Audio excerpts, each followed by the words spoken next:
ਵਾਹਿਗੁਰੂ ਜੀ ਕਾ ਖਾਲਸਾ ਵਾਹਿਗੁਰੂ ਜੀ ਕੀ ਫਤਿਹ।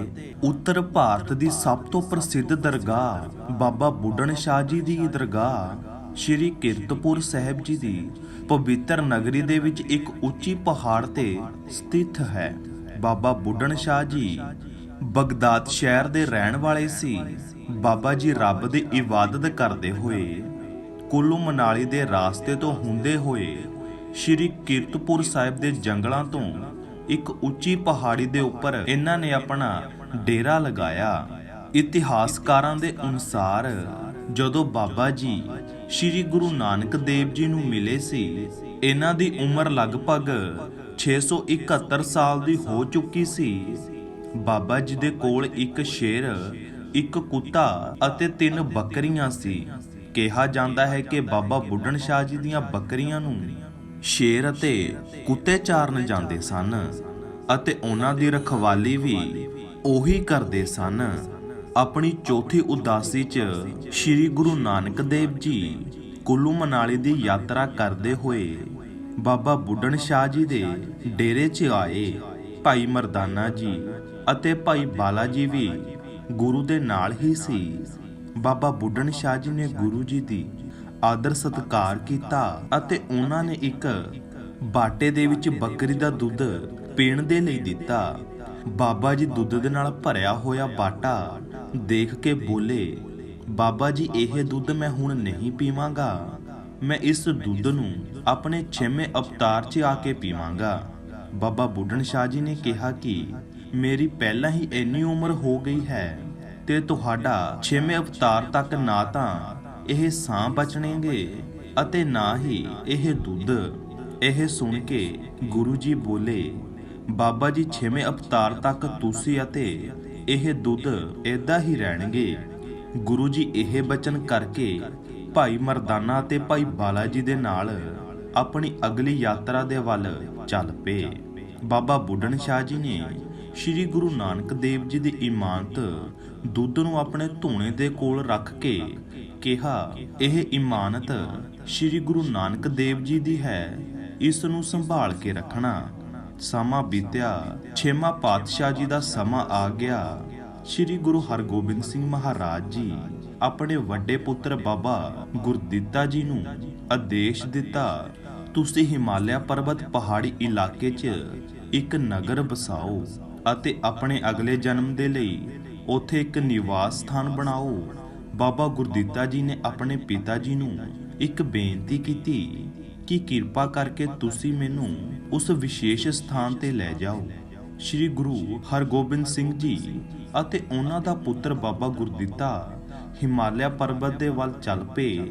ਇਸੇ ਦੇ ਵਿੱਚ ਹੀ ਸ਼੍ਰੀ ਗੁਰੂ ਹਰਗੋਬਿੰਦ ਸਿੰਘ ਜੀ ਬਾਬਾ ਗੁਰਦਿੱਤਾ ਨੂੰ ਕਹਿਣ ਲੱਗੇ, ਜਦੋਂ ਆਪਾਂ ਆਪਣਾ ਪਹਿਲੇ ਜਨਮ 'ਚ ਸੀ, ਸ਼੍ਰੀ ਗੁਰੂ ਨਾਨਕ ਦੇਵ ਜੀ ਦੇ ਉਪਦੇਸ਼ ਇੱਥੇ ਪ੍ਰਚਾਰ ਕਰਨ ਆਏ ਸੀ, ਤਾਂ ਇੱਥੇ ਇੱਕ ਬਾਬਾ ਬੁੱਢਣ ਜੀ ਦੇ ਨਾਮ ਤੋਂ ਇੱਕ ਪੀਰ ਰਹਿੰਦਾ ਸੀ, ਜਿਨ੍ਹਾਂ ਨੂੰ ਇਬਾਦਤ ਕਰਨ ਦੀ ਬਹੁਤ ਇੱਛਾ ਸੀ। ਇਸ ਲਈ ਉਹ ਲੰਬੀ ਉਮਰ ਦੇ ਇੱਛਾ ਰੱਖਦੇ ਸਨ। ਮੈਨੇ ਉਹਨਾਂ ਨੂੰ ਕਿਹਾ ਸੀ ਕਿ ਉਹਨਾਂ ਦਾ ਭੇਟ ਕੀਤਾ ਹੋਇਆ ਦੁੱਧ ਦਾ ਬਾਟਾ ਤੇ ਮੈਂ ਆਪਣੇ 6ਵੇਂ ਰੂਪ ਦੇ ਵਿੱਚ ਆ ਕੇ ਸਵੀਕਾਰ ਕਰਾਂਗਾ ਜਦੋਂ ਆਪ ਜੀ ਦੀ ਜ਼ਿੰਦਗੀ ਦੀ ਅੰਤਿਮ ਘੜੀ ਨੇੜੇ ਹੋਵੇਗੀ। ਹੁਣ ਉਹ ਘੜੀ ਆ ਗਈ ਹੈ ਜਦੋਂ ਅਸੀਂ ਬਾਬਾ ਬੁੱਢਣ ਜੀ ਨੂੰ ਮਿਲ ਕੇ ਦੁੱਧ ਦਾ ਬਾਟਾ ਸਵੀਕਾਰ ਕਰਨਾ ਹੈ। ਗੁਰੂ ਜੀ ਨੇ ਬਾਬਾ ਬੁੱਢਣ ਸ਼ਾਹ ਜੀ ਨੂੰ ਇੱਕ ਪਹਾੜ ਦੇ ਪਿੰਡ ਦੇ ਵਿੱਚ ਲੱਭ ਲਿਆ। ਬਾਬਾ ਬੁੱਢਣ ਸ਼ਾਹ ਜੀ ਨੇ ਗੁਰੂ ਸਾਹਿਬ ਦਾ ਹਾਰਦਿਕ ਸਵਾਗਤ ਕੀਤਾ ਅਤੇ ਕਿਹਾ, ਇਹ ਤਾਂ ਠੀਕ ਹੈ ਕਿ ਤੁਸੀਂ ਸ਼੍ਰੀ ਗੁਰੂ ਨਾਨਕ ਦੇਵ ਜੀ ਦੇ ਉੱਤਰ ਅਧਿਕਾਰੀ ਹੋ। ਆਪ ਜੀ ਦੇ ਚਿਹਰੇ ਤੇ ਉਸੇ ਤਰ੍ਹਾਂ ਦਾ ਨੂਰ ਹੈ, ਪਰ ਕਿਰਪਾ ਕਰਕੇ ਆਪ ਆਪਣਾ ਸ਼ਾਹੀ ਜਾਮਾ ਛੱਡ ਕੇ ਉਹ ਰੂਪ ਦੇ ਵਿੱਚ ਦਰਸ਼ਨ ਦਿਓ। ਗੁਰੂ ਜੀ ਨੇ ਬਾਬਾ ਗੁਰਦਿੱਤਾ ਜੀ ਨੂੰ ਉਦੇਸ਼ ਦਿੱਤਾ ਕਿ ਉਹ ਘਰ ਜਾ ਕੇ ਸ਼੍ਰੀ ਗੁਰੂ ਨਾਨਕ ਦੇਵ ਜੀ ਦਾ ਧਿਆਨ ਕਰਕੇ ਅਤੇ ਇਸ਼ਨਾਨ ਕਰਕੇ ਵਾਪਿਸ ਆਓ। ਬਾਬਾ ਗੁਰਦਿੱਤਾ ਜੀ ਨੇ ਅਜਿਹਾ ਹੀ ਕੀਤਾ। ਜਦੋਂ ਉਹ ਇਸ਼ਨਾਨ ਕਰਕੇ ਵਾਪਿਸ ਆਏ, ਬਾਬਾ ਬੁੱਢਣ ਸ਼ਾਹ ਜੀ ਨੂੰ ਗੁਰਦਿੱਤਾ ਜੀ ਸ਼੍ਰੀ ਗੁਰੂ ਨਾਨਕ ਦੇਵ ਜੀ ਦਾ ਰੂਪ ਦੇ ਵਿੱਚ ਦਿਖਾਈ ਦਿੱਤੇ। ਬਾਬਾ ਬੁੱਢਣ ਸ਼ਾਹ ਜੀ ਨੇ ਉਹਨਾਂ ਦੇ ਚਰਨਾਂ ਦੇ ਵਿੱਚ ਨਮਸਕਾਰ ਕੀਤਾ। ਬਾਬਾ ਬੁੱਢਣ ਸ਼ਾਹ ਜੀ ਕਹਿਣ ਲੱਗੇ, ਕਿਰਪਾ ਕਰਕੇ ਮੇਰੇ ਮਰਨ ਜਨਮ ਚੱਕਰਾਂ ਨੂੰ ਦੂਰ ਕਰ ਦਿਓ। ਸ਼੍ਰੀ ਗੁਰੂ ਨਾਨਕ ਦੇਵ ਜੀ ਦੇ ਰੂਪ ਦੇ ਵਿੱਚ ਬਾਬਾ ਗੁਰਦਿੱਤਾ ਜੀ ਨੇ ਕਿਹਾ, ਤੁਹਾਡੀ ਇੱਛਾ ਪੂਰੀ ਹੋਈ। ਸ਼੍ਰੀ ਗੁਰੂ ਨਾਨਕ ਦੇਵ ਜੀ ਦੇ ਰੂਪ ਦੇ ਵਿੱਚ ਬਾਬਾ ਗੁਰਦਿੱਤਾ ਸਿੰਘ ਜੀ ਨੇ ਆਪਣੀ ਰੱਖੀ ਇਮਾਨਤ ਦੁੱਧ ਦਾ ਬਾਟਾ ਬਾਬੇ ਬੁੱਢਣ ਸ਼ਾਹ ਜੀ ਤੋਂ ਮੰਗਿਆ। ਬਾਬਾ ਜੀ ਨੇ ਦੁੱਧ ਦਾ ਬਾਟਾ 121 ਸਾਲ ਬਾਅਦ ਧੂਣੇ ਦੇ ਵਿੱਚੋਂ ਕੱਢਿਆ।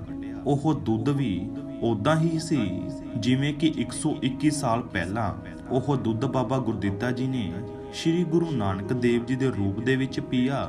ਇਹ ਕਰਾਮਾਤੀ ਦੁੱਧ ਪੀਣ ਤੋਂ ਬਾਅਦ ਬਾਬਾ ਗੁਰਦਿੱਤਾ ਜੀ ਨੇ ਪਿੰਡ ਦੇ ਵਿੱਚ ਇੱਕ ਬੁੜੀ ਬ੍ਰਾਹਮਣ ਇਸਤਰੀ ਦੀ ਮਰੀ ਹੋਈ ਗਾਂ ਨੂੰ ਜਲ ਦਾ ਛਿੱਟਾ ਮਾਰ ਕੇ ਜਿਉਂਦਾ ਕਰ ਦਿੱਤਾ। ਜਦੋਂ ਇਹ ਗੱਲ ਸ਼੍ਰੀ ਹਰਗੋਬਿੰਦ ਸਿੰਘ ਮਹਾਰਾਜ ਜੀ ਨੂੰ ਪਤਾ ਚੱਲੀ ਤਾਂ ਉਹ ਬਾਬਾ ਗੁਰਦਿੱਤਾ ਜੀ ਤੋਂ ਬਹੁਤ ਨਿਰਾਸ਼ ਹੋਏ ਅਤੇ ਉਹਨਾਂ ਨੇ ਕਿਹਾ ਕਿ ਇੱਕ ਮਿਆਨ ਦੇ ਵਿੱਚ ਦੋ ਤਲਵਾਰਾਂ ਨਹੀਂ ਰਹਿ ਸਕਦੀਆਂ। ਅੱਜ ਤੁਸੀਂ ਇੱਕ ਮਰੀ ਹੋਈ ਗਾਂ ਨੂੰ ਜਿਉਂਦਾ ਕਰ ਦਿੱਤਾ। ਜਦੋਂ ਕੱਲ ਲੋਕਾਂ ਨੂੰ ਇਸ ਗੱਲ ਦਾ ਪਤਾ ਚੱਲੇਗਾ ਤਾਂ ਇੱਥੇ ਮਰੇ ਹੋਏ ਲੋਕਾਂ ਦੀ ਭੀੜ ਲੱਗ ਜਾਵੇਗੀ। ਆਪ ਕਿਸ ਨੂੰ ਜਿਉਂਦਾ ਕਰੋਗੇ? ਹੁਣ ਇਸ ਜਿਉਂਦੇ ਗਾਂ ਦੇ ਬਦਲੇ ਜਾਂ ਤਾਂ ਤੁਹਾਨੂੰ ਆਪਣਾ ਸਰੀਰ ਤਿਆਗਣਾ ਪਵੇਗਾ ਜਾਂ ਮੈਨੂੰ ਤਿਆਗਣਾ ਪਵੇਗਾ, ਕਿਉਂਕਿ ਤੁਸੀਂ ਗਾਂ ਨੂੰ ਜਿਉਂਦਾ ਕਰਕੇ ਕੁਦਰਤ ਦੇ ਬਣਾਏ ਹੋਏ ਨਿਯਮ ਦੇ ਨਾਲ ਛੇੜਛਾੜ ਕੀਤੀ ਹੈ। ਬਾਬਾ ਗੁਰਦਿੱਤਾ ਜੀ ਨੇ ਆਪਣੇ ਪਿਤਾ ਜੀ ਨੂੰ ਕਿਹਾ ਕਿ ਮੇਰੇ ਤੋਂ ਗਲਤੀ ਹੋ ਗਈ ਤੇ ਇਸ ਦੀ ਸਜ਼ਾ ਵੀ ਮੈਨੂੰ ਹੀ ਮਿਲਣੀ ਚਾਹੀਦੀ ਹੈ। ਪਿਤਾ ਜੀ ਤੋਂ ਆਗਿਆ ਲੈ ਕੇ ਬਾਬਾ ਗੁਰਦਿੱਤਾ ਜੀ ਬਾਬਾ ਬੁੱਢਣ ਸ਼ਾਹ ਜੀ ਦੇ ਕੋਲ ਪਹੁੰਚੇ ਅਤੇ ਕਿਹਾ, ਬਾਬਾ ਜੀ ਮੈਨੂੰ ਤੁਹਾਡਾ ਅਸਥਾਨ ਚਾਹੀਦਾ ਹੈ, ਮੈਂ ਆਪਣਾ ਸਰੀਰ ਤਿਆਗਣਾ ਹੈ, ਤੁਸੀਂ ਆਪਣਾ ਡੇਰਾ ਅਗਲੇ ਪਹਾੜ ਤੇ ਬਣਾ ਲਵੋ। ਬਾਬਾ ਬੁੱਢਣ ਸ਼ਾਹ ਜੀ ਬੋਲੇ, ਇਹ ਸਥਾਨ ਵੀ ਤੁਹਾਡਾ ਹੀ ਹੈ ਅਤੇ ਇਹ ਸਰੀਰ ਵੀ, ਪਰ ਜਦੋਂ ਸਾਧੂ ਸੰਤ ਇੱਥੇ ਆਉਣਗੇ ਇੱਥੇ ਮੱਥਾ ਟੇਕ ਕੇ ਹੀ ਚਲੇ ਜਾਣਗੇ ਤਾਂ ਮੇਰੇ ਕੋਲ ਅਗਲੀ ਪਹਾੜੀ ਤੇ ਕੌਣ ਆਵੇਗਾ? ਬਾਬਾ ਗੁਰਦਿੱਤਾ ਜੀ ਕਹਿਣ ਲੱਗੇ ਕਿ ਬਾਬਾ ਜੀ ਤੁਹਾਡੇ ਘਰ ਮੇਰਾ ਘਰ, ਮੇਰਾ ਘਰ ਤੁਹਾਡਾ ਘਰ, ਯਾਨੀ ਕਿ ਮੇਰੇ ਘਰ ਤੇ ਤੁਹਾਡੇ ਘਰ ਦੇ ਵਿੱਚ ਕੋਈ ਫਰਕ ਨਹੀਂ। ਜੋ ਵੀ ਸੰਗਤ ਇੱਥੇ ਆਵੇਗੀ ਉਹਨਾਂ ਦੀ ਯਾਤਰਾ ਤੁਹਾਡੇ ਦਰਬਾਰ ਤੇ ਹੀ ਮੱਥਾ ਟੇਕ ਕੇ ਸਫਲ ਹੋਵੇਗੀ। ਇਹ ਸੁਣ ਕੇ ਬਾਬਾ ਬੁੱਢਾ ਜੀ ਆਪਣੇ ਸ਼ੇਰ ਕੁੱਤੇ ਤੇ ਬੱਕਰੀਆਂ ਲੈ ਕੇ ਦੂਸਰੀ ਪਹਾੜੀ ਦੇ ਉੱਤੇ ਚਲੇ ਗਏ। ਬਾਬਾ ਬੁੱਢਣ ਸ਼ਾਹ ਜੀ ਦੇ ਸਥਾਨ ਤੇ ਬਾਬਾ ਗੁਰਦਿੱਤਾ ਜੀ ਨੇ ਲਗਭਗ 1638 ਈਸਵੀ ਵਿੱਚ ਆਪਣਾ ਸਰੀਰ ਤਿਆਗ ਦਿੱਤਾ। ਜਿਸ ਸਥਾਨ ਤੇ ਅੱਜ ਗੁਰਦੁਆਰਾ ਬਾਬਾ ਗੁਰਦਿੱਤਾ ਜੀ ਸਥਿਤ ਹੈ। ਦੂਸਰੀ ਸਾਈਡ ਬਾਬਾ ਬੁੱਢਣ ਸ਼ਾਹ ਜੀ ਨੇ ਅੰਤਿਮ ਸਮੇਂ 802 ਸਾਲ ਅਤੇ 13 ਦਿਨ ਦੀ ਲੰਬੀ ਉਮਰ ਕੱਟ ਕੇ ਆਪਣਾ ਸਰੀਰ ਤਿਆਗ ਦਿੱਤਾ।